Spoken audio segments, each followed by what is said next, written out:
Okay, this is a simplified version of how a throttle positioning sensor works.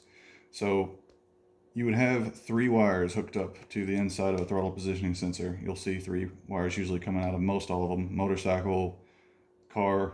So you have a positive and a negative. We're going to start out on the negative side, and this is just graphite. This is very similar to some type of a conductor that's going to be found inside of a TPS sensor. So you also would have a little part that would roll across, those little two fingers that drag across the surface. We're going to use a multimeter with that, and we'll zoom in on this.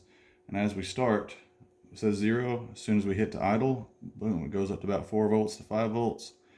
And as we drag it across, the sensor starts to send a little bit more voltage to the actual fuel injectors, or the computer that tells how much fuel to push out.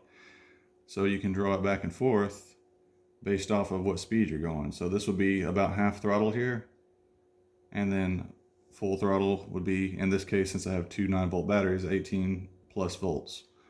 So this is how it works based off of just the loss of current as it's dragging across a small conductor. But this is just a lot larger version so people can see. Hope this helps answer any questions. And if you have a broken throttle positioning sensor, sometimes let's say if it gets too hot or if it gets some junk in there and you were going over it, let's just use this card here.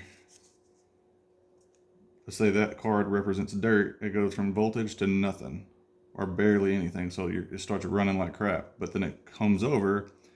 So you have it's running good, then nothing, then you give it a little bit more gas, it starts jumping up again. So this is kind of what happens inside of these. So if you have one that's bad, that's kind of how you can tell, but hopefully this helps explain it. Thanks.